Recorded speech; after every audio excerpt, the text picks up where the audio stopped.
আমার বর শুক্তো খেতে খুব ভালোবাসে, ওই জন্য বললো আজই শুক্তো রান্না করতে। তো আমি সব সবজি কেটেই ফেলেছি আগের থেকে, আপনাদের দেখিয়ে নিচ্ছি। কুমড়ো কেটেছি, পেঁপে কেটেছি, বটবড়ি, কাঁচকলা, বেগুন, মিষ্টি আলু, উচ্ছে, সজনে ডাঁটা, এমনি আলু সবই আমি অল্প অল্পই কেটেছি, কারণ দুজনের মতন তো। তো শুক্তো রান্না করার জন্য সবজিগুলো আমি কেটে নিয়েছি। এবার এগুলো ভালো করে ধুয়ে নেব। কিছু সবজি হালকা সেদ্ধ করে নেবো, আর কিছু সবজি ভেজে নেব। তো চলুন আগে করে নেওয়া যাক। এদিকে আমি কড়াই গরম করে কড়াইয়ের মধ্যে 1 চামচ মতন মৌরি, 1 চামচ মতন রাঁধুনি,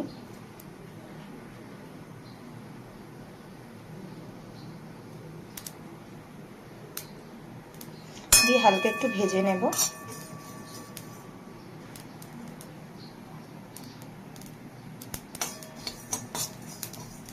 সুন্দর একটা গন্ধ বেরোলে নামিয়ে নেব। এটা গুঁড়ো করে রেখে দেব। এদিকে কড়াই গরম হয়ে গেলে কড়াইয়ের মধ্যে একটু তেল দিয়ে নেব।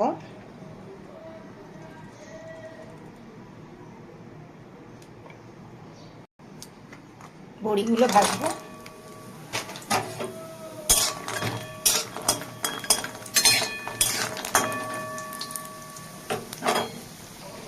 আমার বড়িগুলো ভাজা হয়ে গেছে, আমি নামিয়ে নেব। আমি ওই তেলের মধ্যে একটু বেগুনটা ভেজে নেব।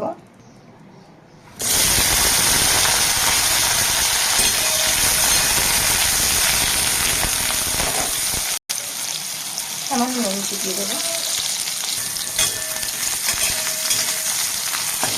বেগুনটা একটু লাল করে ভেজে নেব। বেগুনটা খুব নরম, আগের থেকে দিয়ে দিলে যদি না ভাজা হবে না, গলে যাবে। একটু এখানে আলাদা করে লাল করে ভেজে নিতে হবে। এদিকে আমি জল গরম করেছি অল্প একটু, তার মধ্যে দিয়ে দেবো এখানে ডাঁটা, আলু, পেঁপে আর মিষ্টি আলু। একটু এটা ভাপ দিয়ে নেবো, একদম হালকা, বেশি ভাপ দেবো না, সামান্য নুন দিয়ে নেব। আমি 40% মতন করে নেব। সামান্য নুন দিয়ে দিয়েছি, এটা একটু ভাপিয়ে নেব। আমার বেগুনগুলো ভাজা হয়ে গেছে লাল লাল করে, আমি নামিয়ে নেব। কড়াইতে আরেকটু তেল দিয়ে কাঁচকলা দিয়ে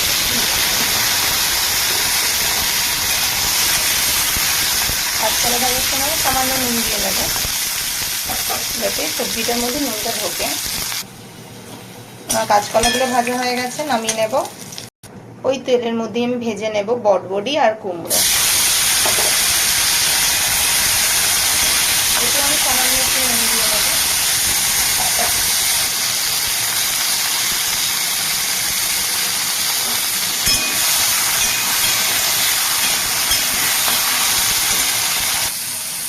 ভাজা হয়ে গেছে, আমি নামিয়ে নেব। ওই তেলে দিয়ে দেবো এবার আমি লাল করে ভেজে নেবো, সামান্য নুন দেবো।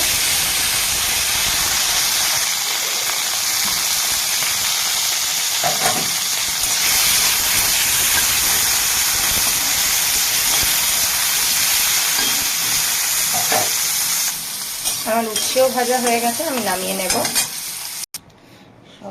সবজি ভাজতে গিয়ে আমার কড়াটা পুড়েই গেল। তো আমি দিয়ে দেবো এখানে 5 ফোড়ন, আর দিয়ে দেবো এখানে সর্ষে পোস্ত বাটা আছে। সর্ষে পোস্ত বাটাটা একটু জল দিয়ে দিলাম। এই মশলার মধ্যেই দিয়ে দেবো আমি সেদ্ধ করা সবজিগুলো। আলু আছে, পেঁপে আছে, রাঙা আলু আছে, সজনে ডাঁটা আছে। সর্ষে পোস্ত বাটাটা আমি আগে থেকেই বেটে রেখেছিলাম। সাদা সর্ষে দিইনি আমি, আমার কাছে ছিল না, একটু কালো সর্ষে দিয়ে করতে, আপনারা সাদা সর্ষে দিয়ে করতে পারেন। আর সামান্য পোস্ত, 1 চামচ সর্ষে, 1 চামচ পোস্ত ছিল। আমি একটু নেড়ে নেব।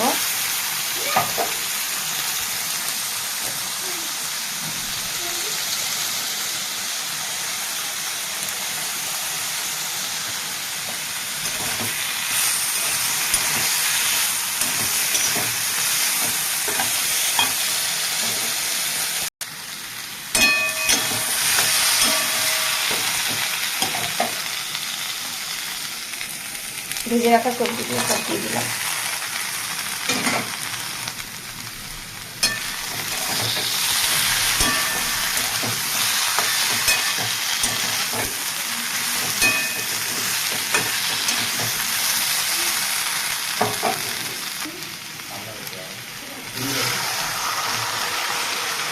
দিয়ে দিলাম দুধ,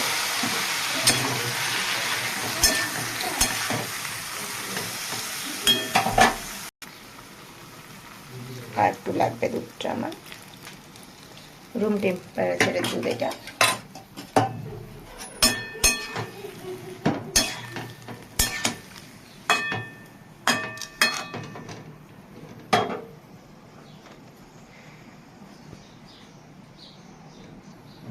এর সাথে দিতে হবে আদা বাটা।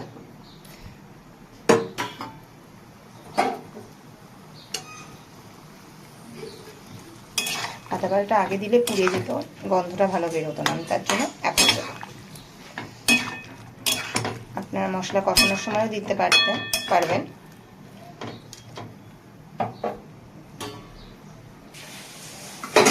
ওপর দিয়ে বড়িগুলো ছড়িয়ে দেবো, দিয়ে কিছুক্ষণ ঢাকা দিয়ে দুধটা ফোটা অবধি।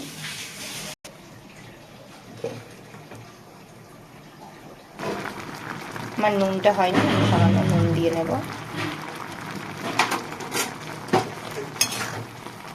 আমার শুক্তো একদম রেডি। ওপর দিয়ে এবার ওই ভাজা মশলাটা দিয়ে দেবো, মৌরি আর রাঁধুনি যেটা ভেজে রেখেছিলাম আমি দিয়ে দেবো।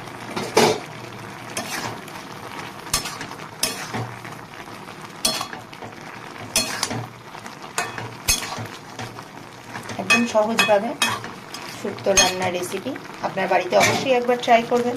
আর আমার রান্না যদি ভালো লাগে আমাকে সাবস্ক্রাইব শেয়ার করবেন।